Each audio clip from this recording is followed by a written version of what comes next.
She walked into the building like she did every week, quiet, composed, unnoticed. Her name was on the list, her documents all in order. But that day, something caught the eye of a junior clerk. A small discrepancy, barely noticeable to most. A number out of place. A file that didn't link where it should. At first, it seemed like a simple clerical error, but it wasn't. The clerk, out of curiosity more than suspicion, tried to double-check her records. One click led to another, then to another, and soon, nothing. No records before a certain year, no school history, no medical files, no trace of a family.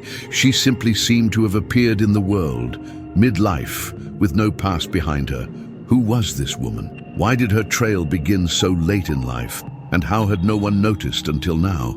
What began as a routine verification spiraled into an investigation that would leave institutions, officials, and even close acquaintances stunned. Because what they discovered was not just a false document, it was an entire identity, fabricated, polished, and lived for decades. And still, the most haunting question remained unanswered. What was she hiding from? If you find stories like this as fascinating and chilling as we do, make sure to like this video and subscribe to our channel. There's much more to uncover, because this is the true story of a woman who fooled an entire nation and vanished before anyone could ask why. From the outside, she seemed ordinary, unremarkable even. She lived in a modest apartment, worked in clerical roles, and was known for her calm presence. She didn't draw attention, never caused trouble. People described her as polite, intelligent, and reserved. The kind of person you trust but don't really know. She attended community events occasionally, volunteered from time to time, and offered help to neighbors in quiet ways. But there was something strange once you looked closer. Not suspicious, just vague. She never spoke about her childhood. No stories about school days, teenage years, or old friends. When asked about her past, she'd smile softly and change the subject. Most people assumed she had gone through something painful, something she preferred not to talk about. Out of respect, no one pressed her. And because she lived so carefully, never raising red flags, no one had a reason to doubt her. But now, with her history in question, all those little absences began to feel heavy. No childhood photos, no certificates from earlier schools, no traces of a life before her 30s. It wasn't just that the past was blurry, it was non-existent, and that left only one possibility. She had started over. But from what? And why go to such lengths to erase the person she once was? The more investigators searched, the more they realized they didn't even know her real name. As the investigation deepened, something remarkable surfaced. The name she had used for over 20 years, it wasn't originally hers. It belonged to a girl who had passed away decades earlier in another part of the country. A girl with no surviving family, whose records had remained untouched for years. The realization sent chills through the room. This wasn't a case of simple document confusion, it was intentional. At some point in the late 1990s, this woman had discovered the identity of someone no longer alive and quietly stepped into it. She didn't just borrow the name, she became it. She applied for identification, opened bank accounts, applied for work, and even paid taxes. All under this assumed identity. No crimes, no obvious deceptions, aside from the one that defined her entire existence. It was a near-perfect imitation of a life that had ended too soon, one that no one was watching, one that could be restarted without resistance. But how had she found that name, and why that girl? The answer wasn't in databases, it was in old newspaper clippings, dusty archives, perhaps even in graveyard records. Someone had gone looking, someone had planned. What kind of fear or desperation drives a person to rebuild their life using someone else's name? And yet, there was no malice in the way she lived, no trail of damage, only silence. Still, the authorities needed to know, who was she before she vanished into someone else's life? The deeper they looked, the more unsettling the silence became. No birth certificate under her supposed name, no hospital records, no school enrollment. Nothing existed before a certain date. No trace of who she had been prior to assuming the identity.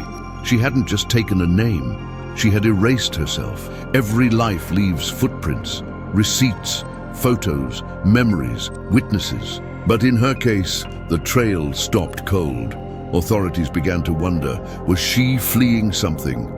Hiding from someone, or was it a voluntary disappearance, one final act of personal erasure? It wasn't easy to build a new identity in the digital age, and yet she had done it, quietly, successfully, and without anyone noticing. That required more than luck. It required planning, precision, and a reason. But what was she escaping from? Was it fear, shame, or something darker?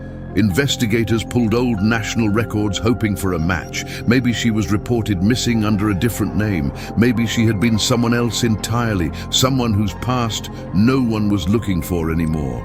Each dead end brought them closer to a disturbing conclusion. This wasn't a spontaneous act. It was an escape route, designed, executed, and lived. And she had done it so well that no one noticed for more than 2 decades. Until now, because for the first time in years, the past was catching up to the woman who no longer had one. Investigators shifted focus. If the woman had erased her records, maybe the answer wasn't in what they could find, but in what was missing. They began to search for patterns, disappearances, archived reports, unclosed files from years ago, and slowly, scattered pieces began to surface. Some matched in age, others in physical characteristics.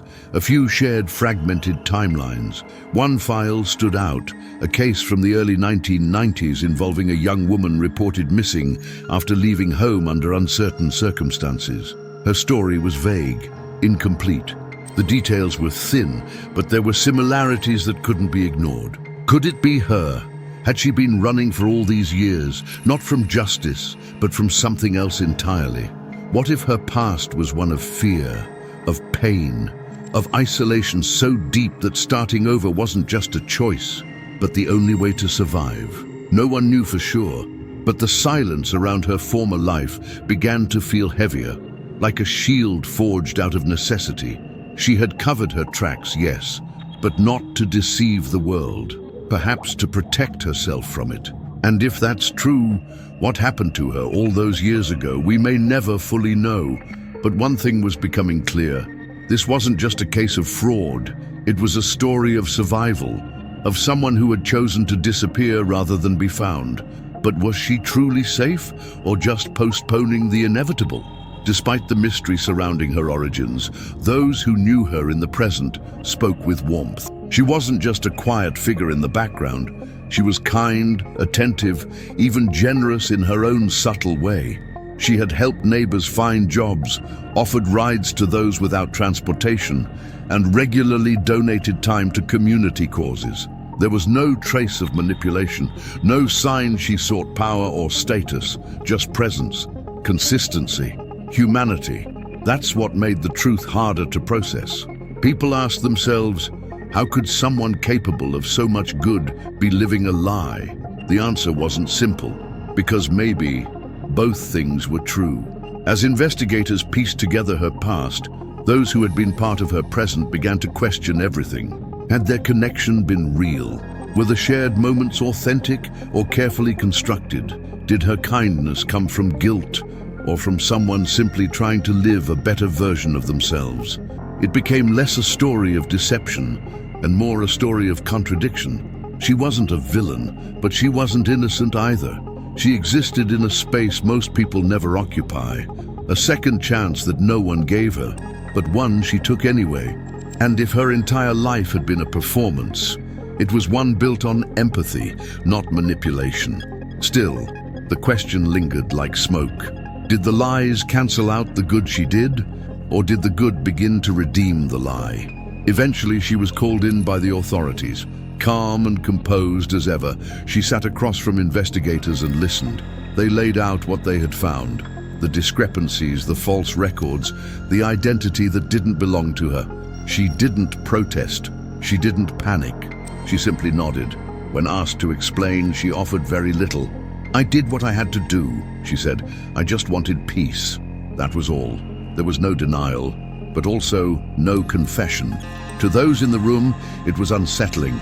There were no raised voices, no emotional breakdowns, just silence. And in that silence, something spoke louder than words. It wasn't arrogance, it was something closer to exhaustion, like someone who had spent a lifetime carrying a secret too heavy to hold any longer. But what she didn't say left more questions than answers. Was she protecting someone, covering for something, or simply unwilling to relive the past she had tried so hard to bury? Authorities were left with a delicate dilemma. There were no crimes they could clearly charge her with. Assuming a name, while ethically fraught, was not illegal in the way they expected. There was no evidence of harm, only a quiet life built on a foundation of mystery. And yet, they couldn't ignore the weight of it all. Because even when she spoke, it was like listening to someone whose real story still lived behind locked doors. While she offered no answers, the investigation didn't stop. Officials expanded their search, looking for matches in national databases, missing persons reports, and social security anomalies. Then, a breakthrough.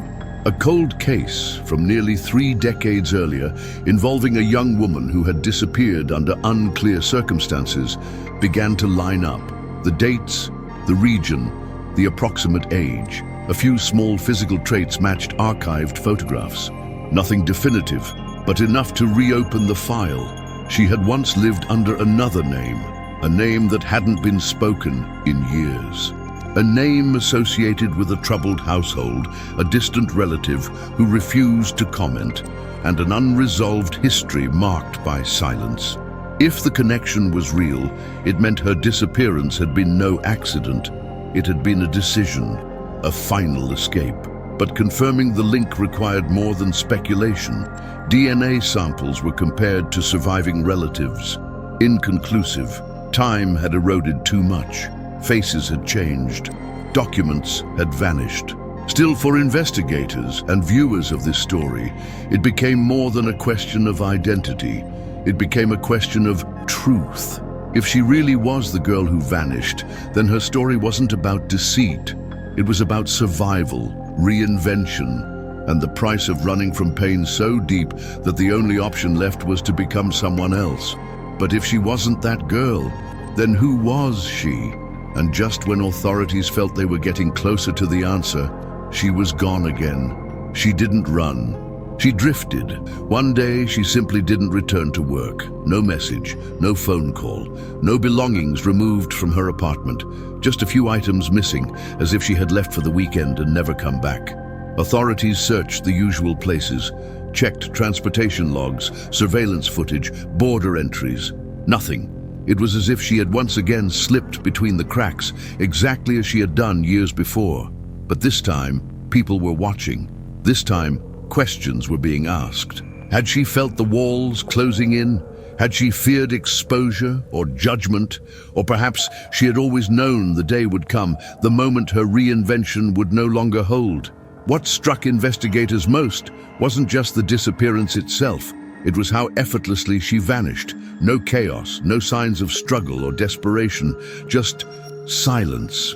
A kind of disappearance only someone deeply familiar with being invisible could master.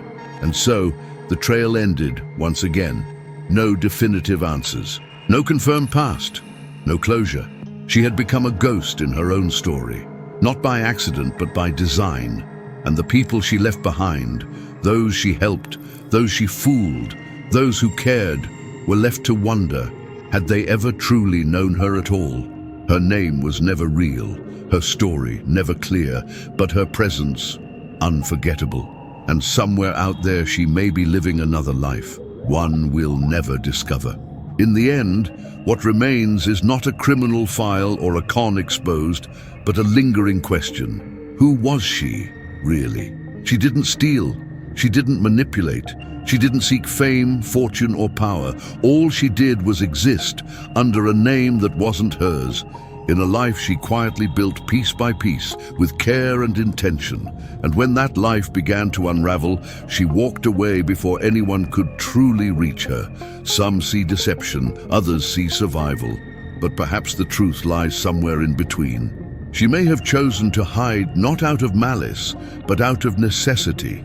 Not to hurt anyone, but to finally feel safe. In a world that often leaves no room for reinvention, she created her own. A new identity, a new life, a second chance.